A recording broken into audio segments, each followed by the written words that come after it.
Hi, good morning, everyone.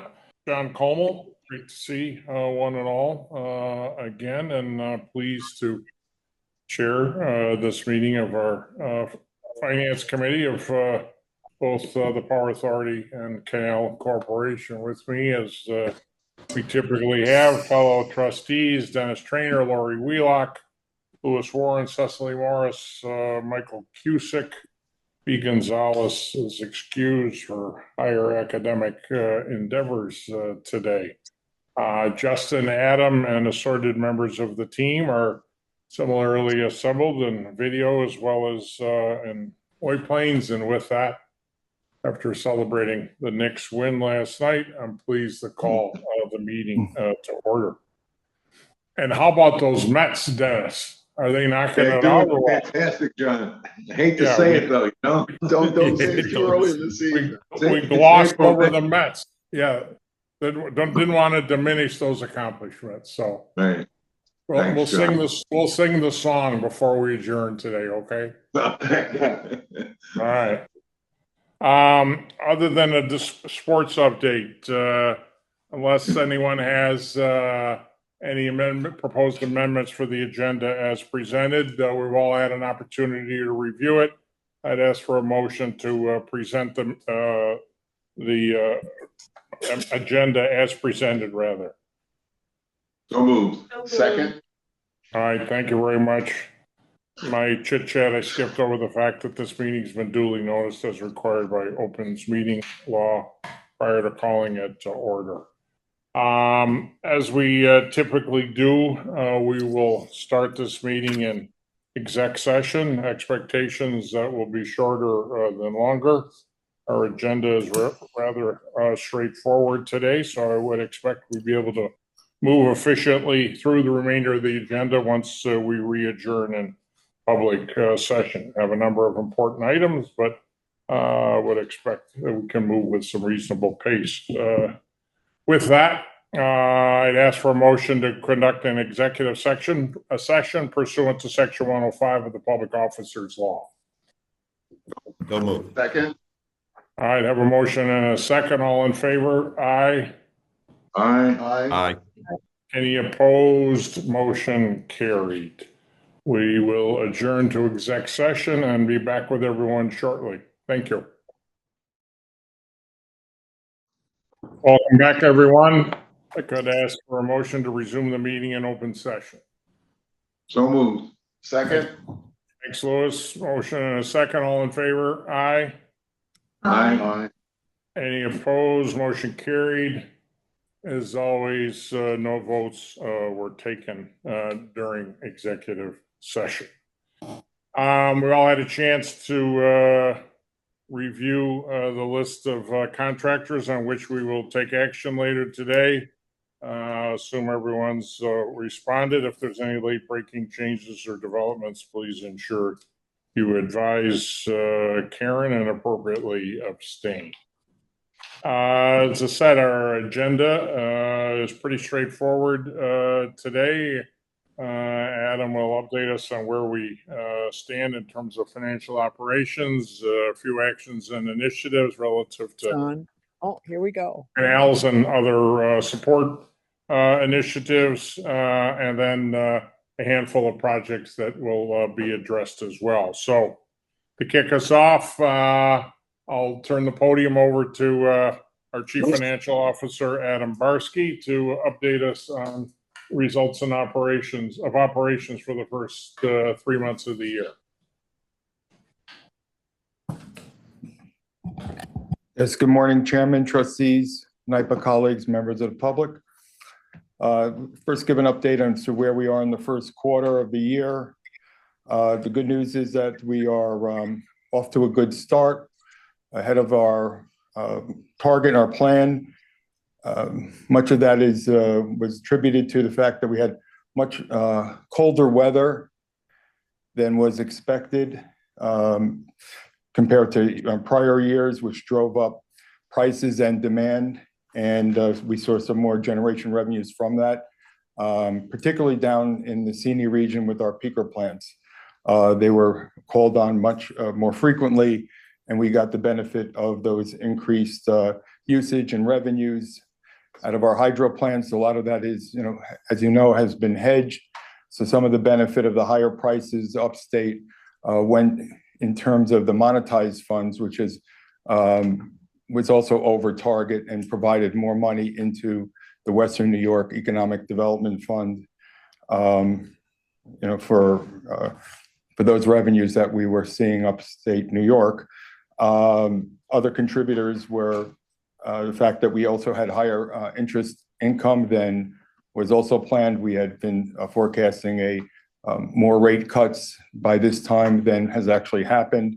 Rates have stayed higher for longer, given a lot of the uncertainties around tariffs and the impact on inflation. So the Fed has not been cutting as aggressively and frequently as was originally forecast. I think originally we were looking at 5 rate cuts for the year. Right now, it's looking at 2 at best. The meeting today, they'll probably be surprised if they did any cuts today, so that's not expected. So we were beneficiary of higher interest income. Other than that, transmission revenues also, were slightly higher for this period, but we'll see some improvement there by the end of the year. Any questions on the first quarter? No, good to see positive We can go outcomes. to Yep. So our full year projection is along the same lines. What I would say is that, sort of a headwind against generation and the higher prices and the weather is the fact that we're seeing a lower water flow than was originally forecast and anticipated, up to almost a 1 terawatt, drop from what was planned in the budget. So that is going to, constrain a little bit of what we would receive in merchant revenues. So that sort of normalizes throughout the rest of the year.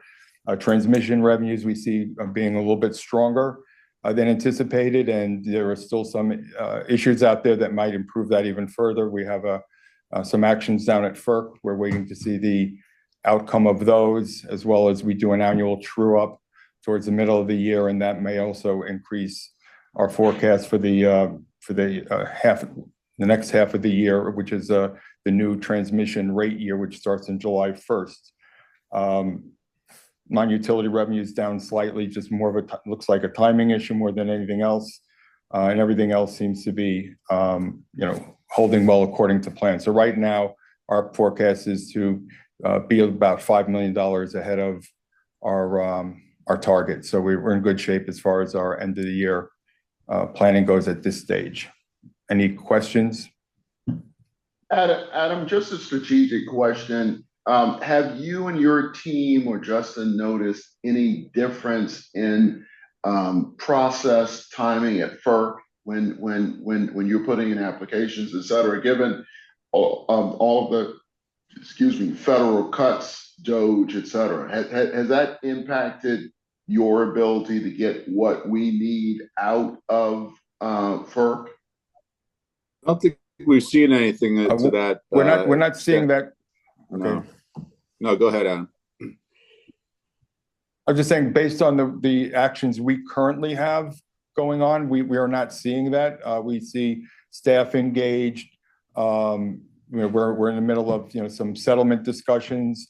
Those seem to be moving along well. So from where we sit today, with the actions we have down there, so far no impact there. But it's hard to tell what's going to happen down the road with other needs that we might have or other actions that need to happen. So I think there's obviously uncertainty around that.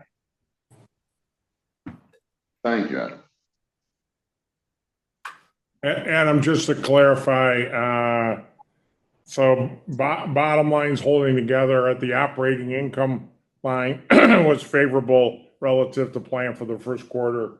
Flips, for the rest of the year in your forecast. Just clarify your thoughts and expectations there. That $35 million flip.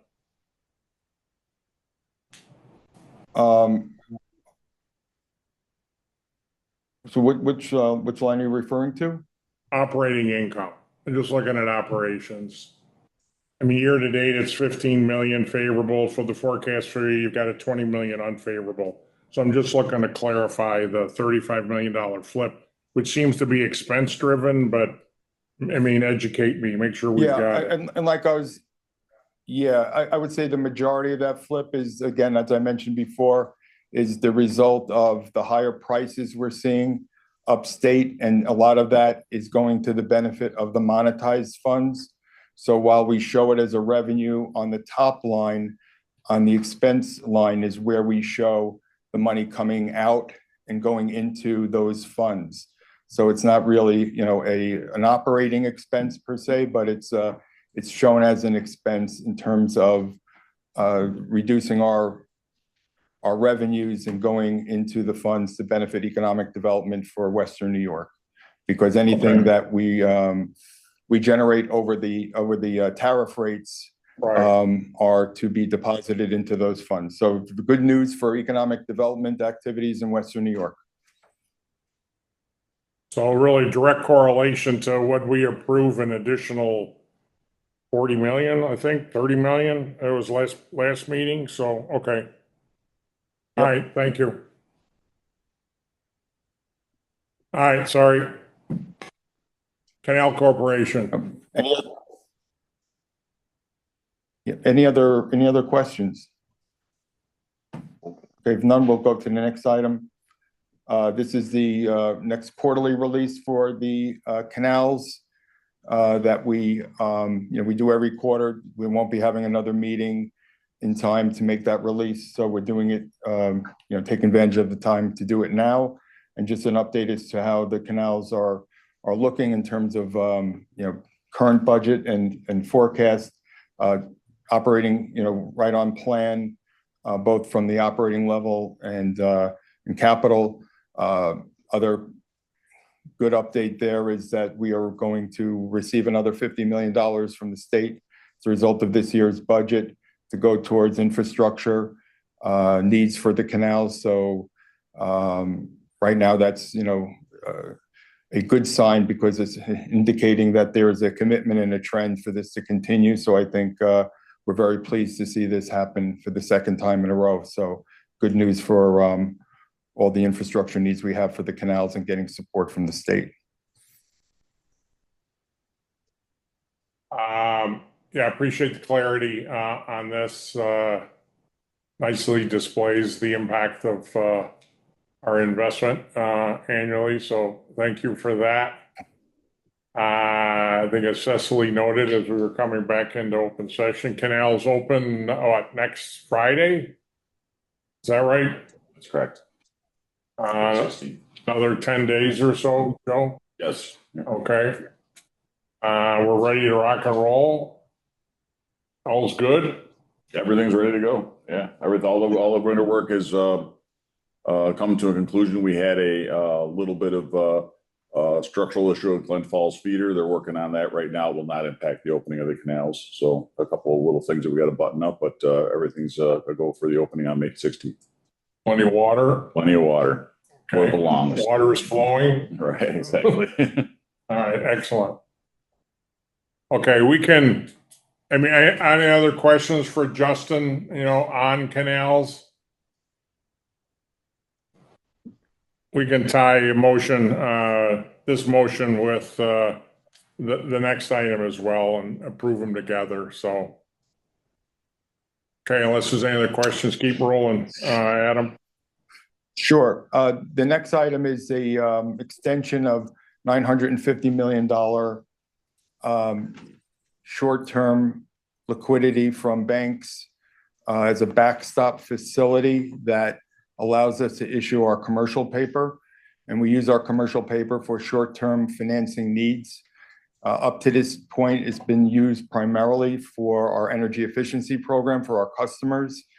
So it has good utilization there. We're almost used up half of the capacity, around 500 million to date. As we look to other needs in the future, we need this capacity to also potentially be using for our renewables projects as an intercompany loan that can help bridge the gap between project cost needs and say getting the direct pay incentives from the federal government or other revenues to come in, so it will act as a bridge financing vehicle for a lot of our projects. Commercial paper has been a very good tool for us for short-term financing and a better use than utilizing cash. Right now, our cash earns anywhere from 4 to 4.5%. Our commercial paper is today being priced at 285. So better use of our, to use these facilities, which cost us less than what we're earning on our money. So it's good for us from an optimization standpoint. So this will be another 5-year extension of this particular agreement. And what's been our utilization of this, Adam? You referenced a few points there, but have we ever maxed it out or bumped up against it? So when we first, back when we first had it, back and this actually predated my being here, we had 700 million, and we had maxed it out at 700 million back in 2019, which led to us coming back to the board requesting the additional 250, which is also like a hybrid facility. So it's not just a backstop; it gives us also other liquidity needs to be used as a regular revolver that we could draw down if needed. So it gave us some additional utility, but we had maxed out at that point.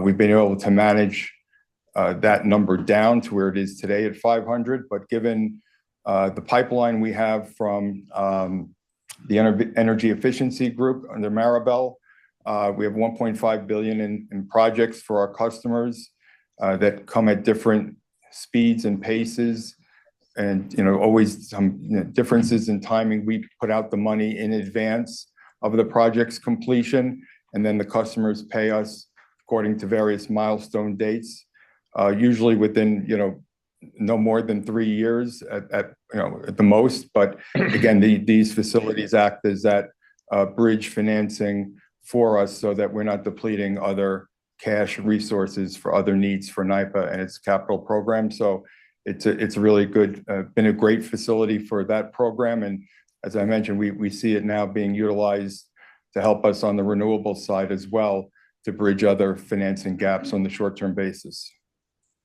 And at this point, you're comfortable the 950 is adequate as you look ahead for all the reasons you just cited? You think 950 is adequate? Yes. It's needed, but adequate.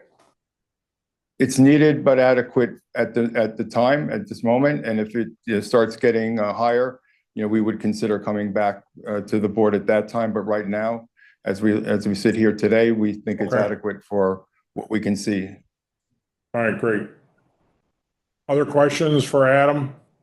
If not, I'd ask for a motion to approve both items that he presented. One, the release of the third quarter funds for canals, as well as an extension of the revolving credit facilities as he just recapped. If I could, motion, please.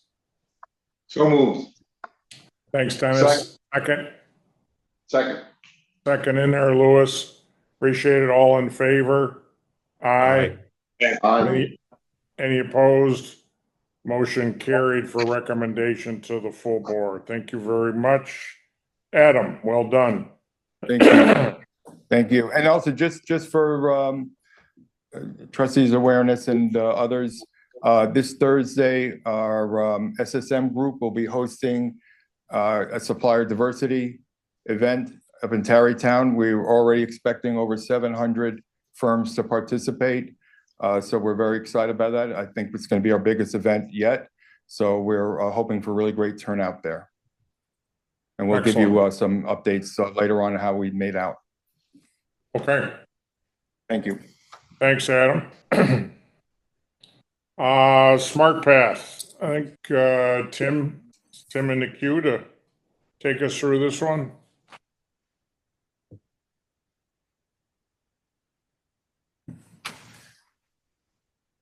Good morning. I'm here today to present a capital expenditure authorization request for the Smart Path Connect project. Today, we are requesting that the Finance Committee recommend the approval of additional capital expenditure in the amount of $42.8 million to the Board of Trustees for continued construction and commissioning of the Smart Path Connect project. To date, the trustees have approved capital expenditures in the amount of $877.6 million, bringing the total project estimate to completion to $920.4 million with this additional request. A little background on Smart Path Connect. Smart Path Connect was approved by the New York Public Service Commission in October of 2020 as a priority transmission project and subsequently approved by the trustees in March 2021. The project consists of rebuilding 100 miles of transmission lines, construction of 4 new substations, and expansion and upgrade of 10 existing substations. The project is being executed in collaboration with National Grid. The authority scope includes the rebuild of 45 miles of transmission lines, construction of 3 new substations, and the modifications to the 7 brownfield substations. To date, the project has completed approximately 90% of the transmission line work and 85% of the substation construction. System testing and commissioning efforts have commenced, and we are targeting a partial energization this fall and complete energization by June of 2026. At this time, we are requesting the approval of additional capital expenditure for potential project costs to complete the project associated with identified risks related to potential outage changes, major equipment delivery delays, testing, commissioning, rework coming out of the testing commissioning phase, and any remaining above grade site work. Thank you. I'll take any questions. So Tim, is this? Go ahead, Louis. Oh, go ahead, Louis. Nicely presented. Is this the last, from what you can model and see today, is this the last request, e.g. the $42 million takes you to 920? Is that the totality of the substation work, 100 miles of transmission rebuild? Is that it, or is there other phases? This would be the last request in the last phase of the project. As I mentioned, this request is really to cover existing project risk and some of those unknowns still out there to complete this by June of 26. The team back in December and January did a deep dive into lessons learned to date on this project and trying to forecast to completion what challenges we may come across. And this funding would cover us through those, that we have the mechanism to finish this project. Okay, that's helpful. So I assume all of the purchasing, the capital purchasing of these substations, transmission inputs, and all that stuff has been completed. So no anticipated upticks from tariffs, et cetera, as you're winding down successfully this project.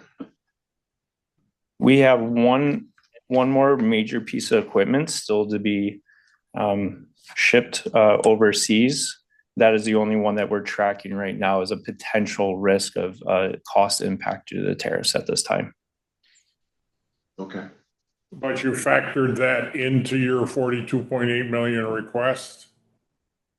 Absolutely. Hence your use of the word potential, because it may not require the full $42.8 million. That is my goal. Attaboy, Tim. That's what I like to hear. All right. Hopefully you're duly incentivized. So, yeah, this is, as I said, a little tongue-in-cheek, a bit of an evergreen project in terms of the cost of the execution here. So Joe's nodding in general agreement. So it's great that we can see the finish line on this, and appreciate that. Other questions for Tim? All right, I'd ask for a motion and to recommend approval of this item to the full board in a couple weeks. So moved. Thanks, Second. Dennis. Second very much, Cecily. All in favor? Aye. Aye. Any opposed? Motion carried. Okay, thanks a Thank lot, Tim. Bring home the bacon, keep it under 42.6.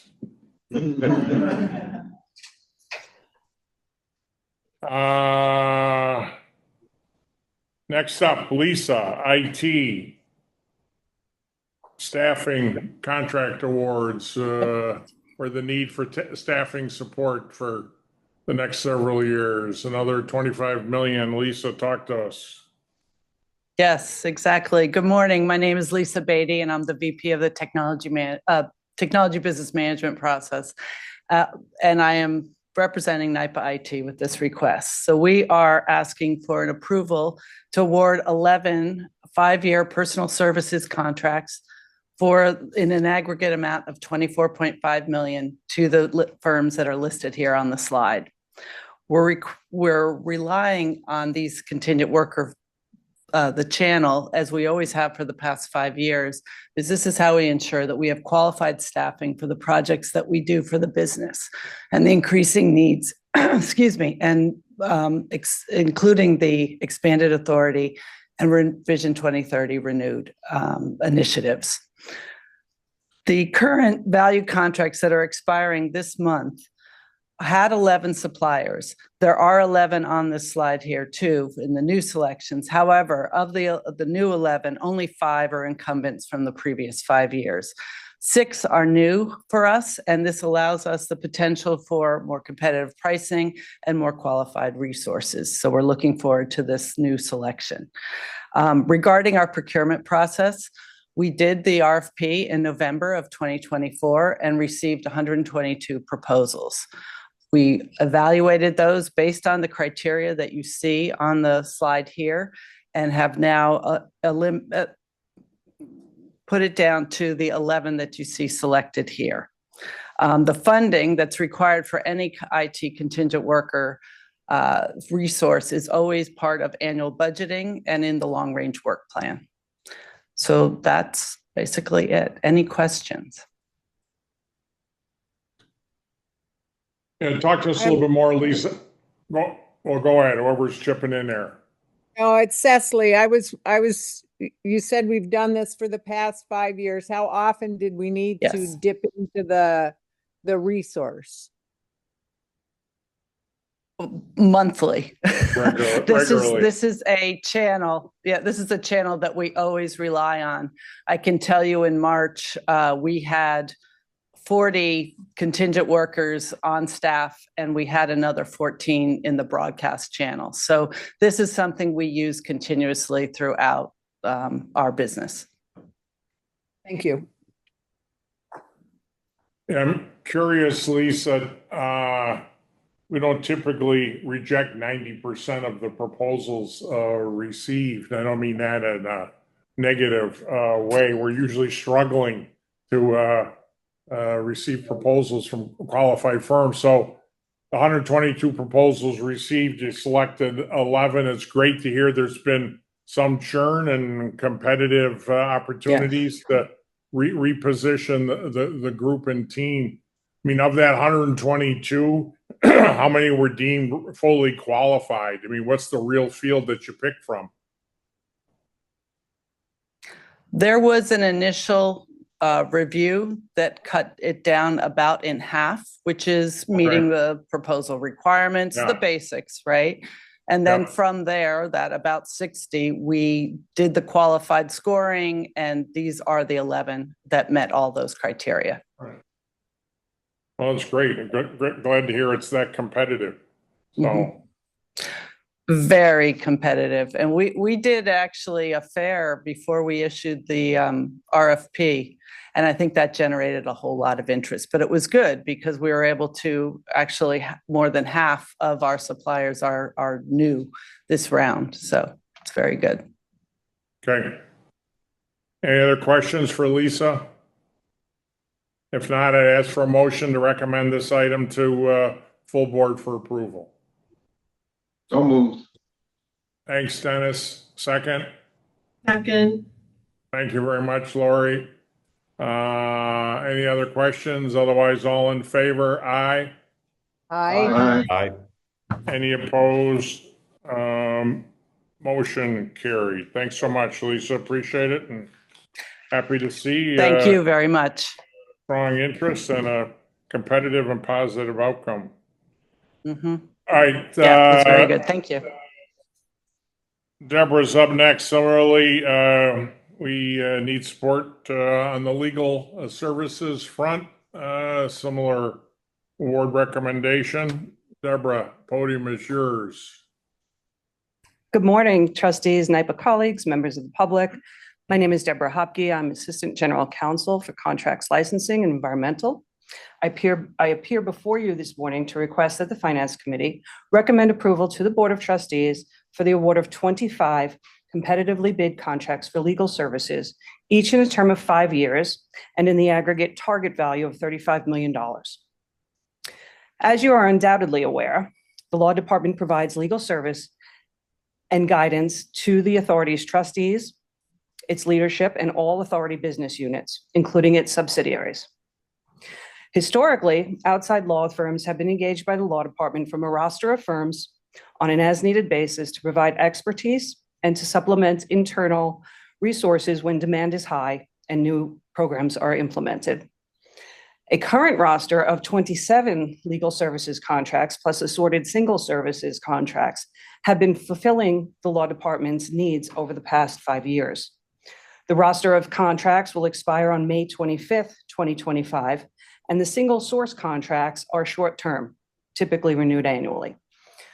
The roster of expiring contracts were each awarded for an initial term of 3 years in an aggregate allocation of $17.5 million and renewed for 2 years in 2023. At the end of that third year in April of 2023, at the request of the Law Department, the trustees authorized an additional $12 million to fund the additional 2-year term of these now expiring roster of contracts. The new roster of contracts were competitively solicited in accordance with the authority's procurement guidelines through a request for proposals issued on January 29th, 2025. In response, we received 45 proposals on February 21st, 2025. Each of the 45 proposals were immediately reviewed and evaluated against criteria set forth in the request for proposals. This evaluation criteria included a demonstrated understanding of the authorities and the Canal Corporation's mission, subject matter expertise in one or more of 11 categories of legal services identified in the request for proposals, depth and experience of each firm's bench of attorneys, experience representing public entities, diversity programs, and other relevant administrative criteria. The evaluation team was comprised of a panel of senior legal professionals from the Law Department, Ethics and Compliance, the Corporate Secretary's Office, Public Regulatory Affairs, and Real Estate. To address the needs of the various legal groups utilizing outside counsel and to ensure that a full complement of experience was engaged while keeping the number of firms to a somewhat reasonable number, each of the 15 evaluators was assigned to one or more of the following 11 categories of legal services, with roughly 2 to 3 evaluators assigned to each category. These categories included transactions, real estate, environmental, litigation, labor, employment and employee benefits, immigration matters, energy services, public, corporate, and project finance, board governance, market issues, and another last catch-all category of other miscellaneous. 25 of the 45 proposals received were ultimately selected based on scored criteria and subsequent discussion with all evaluators present and engaged. We believe we have a balanced roster of firms that meet the needs of the legal affairs departments. Sorry? Okay. That utilize outside legal counsel. In order to provide for flexibility to engage the experience, capability, and skill level necessary to perform a legal assignment at the most advantageous cost to the authority, with the trustees' approval, we intend to award 25 legal services contracts for general legal services. so that we are not restricted in use by any designated scope. For this new roster of legal services, we are requesting a total allocation of $35 million over the course of 5 years. This value was arrived at, excuse me, taking into based on an average spend on legal services of approximately $5 million per year over the past 5 years, taking into consideration spend under single source contracts, which are now included, many of them, in this new roster of of firms, and to provide for growth, including current programmatic goals with respect to renewable energy. Payments are expected to be made out of the authority's approved operating budget and, on occasion, capital funds when appropriate. To sum up, we are requesting that the Finance Committee recommend approval to the Board of Trustees for the award of 25 competitively bid contracts for general legal services, each for a term of 5 years and in the aggregate target value of $35 million at its May meeting. Thank you. And at this time, I'll take any questions if there are any.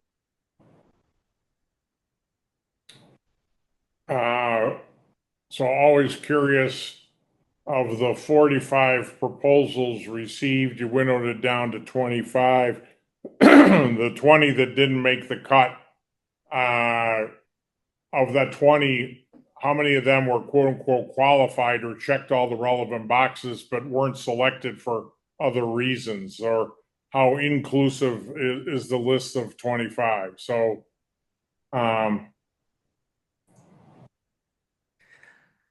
did everyone who made the cut, is that, so there was 25 out of 45? Or no, we had 40 who were qualified and we winnowed that down to 25. I'm just trying to understand the winnowing process. It was a low score. Yeah, so the 20 that were not selected scored low as against the criteria in the request for proposals. Scored low meaning not qualified per se, then? At Not least qualified. as I'm asking the question. Either not qualified or not meeting the needs of the law Yes. department. Or subject matter expertise, whatever. Okay. Yes, experience with public entities was a particular target criteria. Okay. Questions for anyone? Any other questions? Obviously, Deborah, law firms are under scrutiny nowadays. We're comfortable that the firms, all 25 firms here, reflect the values of the Power Authority and how we think, and will execute in a manner and perform in a manner consistent with who we are, not just what we need. Yes. Yes. Okay. Unless there's any other questions, I'd ask for a motion to recommend this item to the full board for adoption. So moved. Thanks, Dennis. Louis jumping in on a second. Thank you. All in favor? Aye. Aye. Aye. Any opposed? Motion carried. All right, Deborah, thanks very much. Appreciate it. Thank you. Keep us out of trouble. All right, last item for public session here is a discussion agenda rather, is Sandra Buckman in terms of our workforce training outcomes. Sandra. Thank you. Good morning, Chairman, trustees, NYPA colleagues, and the public. I'm here today to present an overview of year one of our Clean Energy Workforce Training Initiative. Our fiscal year closed on March 31st of this year, so I wanted to provide some highlights and outcomes from the first year. So please refer to the slides. I've broken down the state by economic development regions to show projects in each region. The regions are listed in alphabetical order, with, on the second slide, New York City region is on the bottom. It's a little out of alphabetical order because it has the highest concentration of programs. As you look through the regions, you'll see there are a few providers that are listed in multiple times: Samtec, LIUNA, SUNY, Oneida Workforce Development Board, and the New York State Labor Management Committee. This is due to the fact that each of those entities are hosting trainings in multiple locations, and I've noted that in each region. So a few key points that I'd like to make. First is that all of the economic development regions in the state are represented. The New York City region has 10 initiatives, which is the highest number and also the most densely populated of the regions. Each region has a minimum of 3 provider sites. Combined, over 11,000 students are expected to be trained. 5 of the regions, including New York City, Long Island, Mid-Hudson, Western New York, and the Southern Tier, will each train between 1,200 and 1,900 students per region, and they'll receive approximately 65% of the investments. The additional 35% will be distributed to the Capital Region, Central New York, Finger Lakes, Mohawk Valley, and the North Country, who will train between 400 and 700 students per region.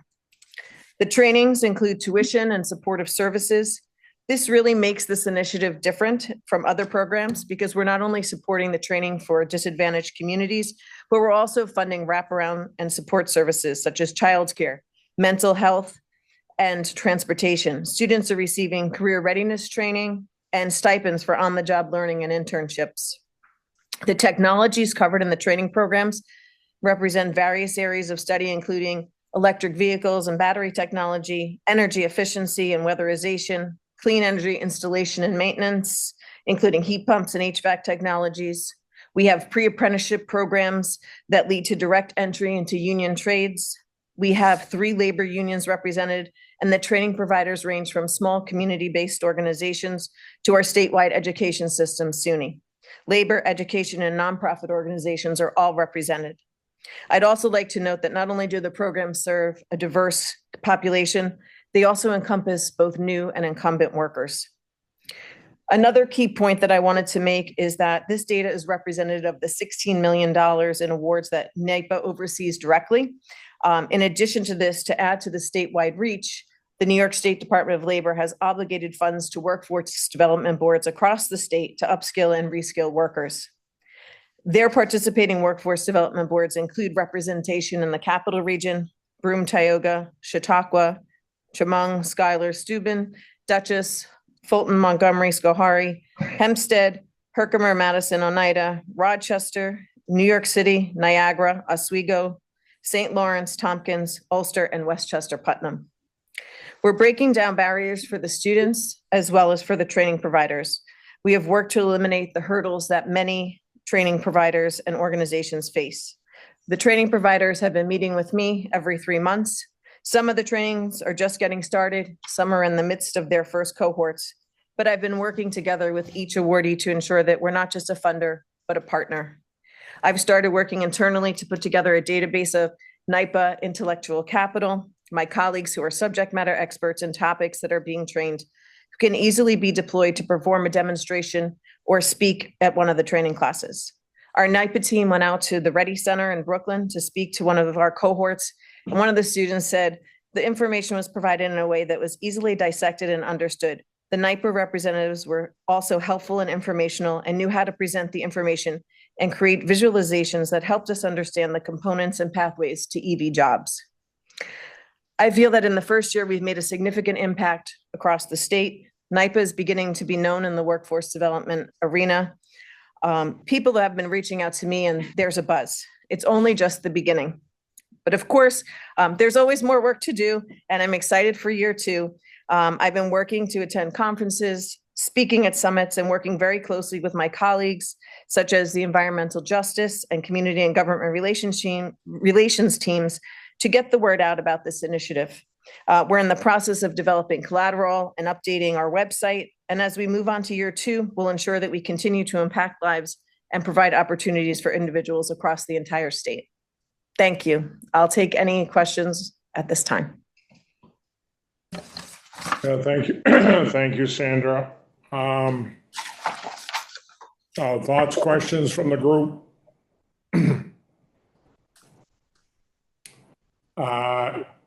When you talk outcomes, so you've recapped where we've made investments.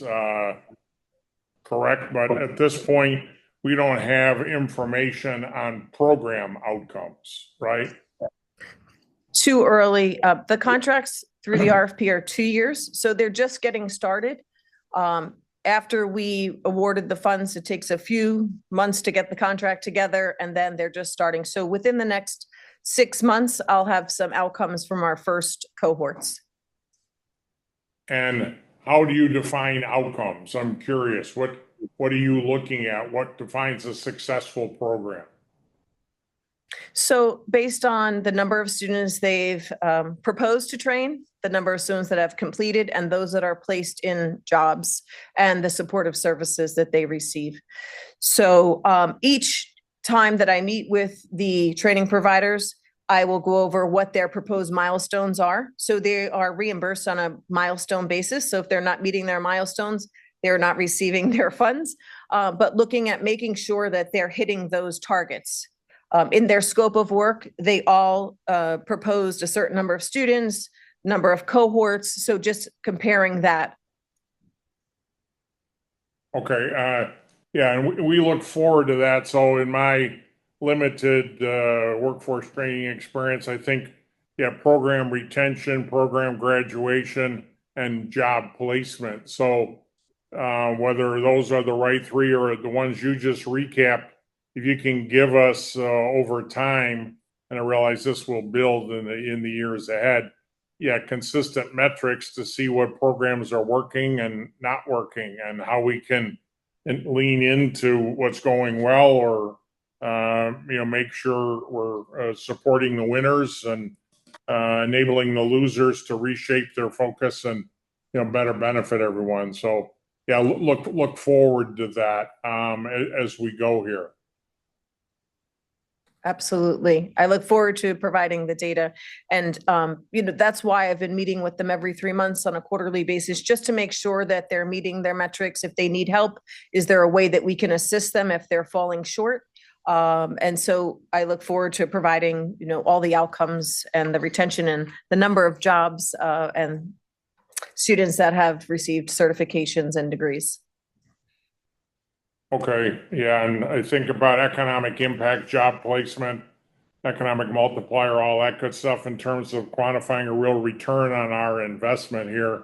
Opportunity to have some real significant upside of benefit is clearly there. So, other questions for Sandra? There's no vote necessary here. Appreciate the update, and it's been a running discussion for us. Any other questions for Sandra?